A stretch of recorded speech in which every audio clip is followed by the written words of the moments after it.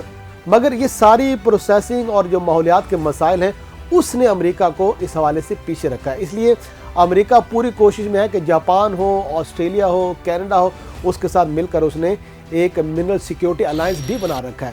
ایسے اقدامات اس نے شروع کیے ہیں جن سے اس کو اس حوالے سے کامیابی حاصل ہو. اور 2025 میں امریکہ اور جاپان کے درمیان ہونے والا جو معاہدہ ہے وہ بالکل اسی زنجیر کی ایک کڑی ہے, اور اس کا مقصد چین کے بغیر ایک متبادل عالمی سپلائی نیٹ ورک کھڑا کرنا ہے تاکہ چین جو اس وقت بادشاہ بنا ہوا ہے اس کے تسلط سے آزادی حاصل کی جائے, کیونکہ آنے والے وقتوں میں چین بہت سارے مسائل بھی پیدا کر سکتا ہے. دوستوں اگر دنیا میں جو معدنی ذخائر اس کی تقسیم پر اگر بات کی جائے تو چین کے بعد آسٹریلیا, ویتنام, برازیل, روس, بھارت اور امریکہ کے نام نمایاں ہیں. مگر یہ فرق صرف ذخائر کا نہیں ہے, یہ کنٹرول اور ٹیکنالوجی کا بہت واضح فرق ہے. اور چین جیسے ملک نے پچھلے 30 سال میں ریئر ارتھ کی جو کان کنی ہے, اس کی جو ریفائننگ کا شعبہ ہے, مینوفیکچرنگ ہے, اسے ایک مکمل ہتھیار کے طور پر استعمال کر لیا, اس نے اس کو اپنا رکھا ہے. اور یہی وجہ ہے کہ امریکہ اب صرف خود نہیں بلکہ ہر اس ملک کے ساتھ کھڑا ہونا چاہتا ہے جو چین کے متبادل کے طور پر ابھر کر سامنے آئے اور ایک برابر کی ٹکر ہو. اور جاپان اس حکمت عملی کا سب سے مضبوط ستون بنتا جا رہا ہے, اسے امریکہ کی مکمل سپورٹ بھی حاصل ہے. تو دوستو ہم نے ساری گفتگو کی تو نتیجہ اس سے یہ نکلتا ہے کہ جاپان کے لیے یہ دریافت بہت غیر معمولی ہے. اس کی وجہ یہ ہے کہ جو 70% ریئر ارتھ درآمدات ہیں جاپان کی وہ چین سے ہی آتی نہیں ہیں, لیکن اب سمندر کی تہہ میں چھپے یہ ذخائر نہ صرف صنعت خود مختاری بلکہ اس کے لیے دفاعی آزادی کا راستہ بھی کھول سکتے ہیں. کیونکہ جب ہم جدید جنگ کے نقشے پر نظر دوڑاتے ہیں تو ہمیں لگتا ہے کہ یہاں پر ڈرونز ہیں, یہاں پہ سیٹلائٹس ہیں, جدید ریڈارز ہیں اور میزائل سسٹم فیصلہ کن کردار ادا کرتے ہیں. لیکن دوسری جانب جب ہم ریئر ارتھ منرل کی بات کرتے ہیں تو ہمیں یہ احساس بڑی شدت سے ہوتا ہے کہ یہ بھی کسی خاموش بارود سے کم نہیں ہے, کیونکہ تمام جدید ٹیکنالوجیز میں اس کا استعمال موجود ہے اور اس کے بغیر یہ نامکمل ہے. تو لہٰذا جو چکیو جہاز کی کامیابی ہے اس نے یہ ضرور ثابت کر دیا ہے کہ 6000 میٹر کی گہرائی میں جا کر نہ صرف نمونے حاصل کیے جا سکتے ہیں بلکہ مستقبل میں ایک کمرشل کان کنی بھی ممکن بنائی جا سکتی ہے. بہت سارے ماہرین اس حوالے سے بات ضرور کر رہے ہیں, لیکن بڑے پیمانے پر پیداوار میں ابھی بھی ان کا اندازہ ہے کہ 10 سے 15 سال کا وقت درکار ہوگا. لیکن اس ایک قدم نے طاقت کا جو توازن ہے اسے بدلنے کی ایک سمت ضرور واضح کر دی ہے کہ اب دنیا میں چین کے علاوہ دوسرے ممالک اور خاص طور پر جاپان بھی ایک بڑا کھلاڑی ہوگا ریئر ارتھ منرل کے حوالے سے. دوستو یہ صرف جاپان کی کہانی نہیں ہے, یہ آنے والے دور کی بھی ایک جھلک ہے. ایک ایسا دور جہاں تیل نہیں بلکہ معدنیات جنگوں کی بنیاد بنا کریں گی. جو اتحادی ہیں وہ توپوں سے نہیں بلکہ سپلائی چین سے بنا کریں گے, اور جہاں سمندر کی تہہ وہی حیثیت اختیار کرے گی جو کبھی مشرق وسطیٰ کے تیل کے کنووں کو حاصل تھی. جی ہاں, وہی تیل کے کنویں جنہوں نے ان ممالک کو دنیا کے امیر ترین ممالک کے ساتھ میں کھڑا کرنے میں اہم کردار ادا کیا.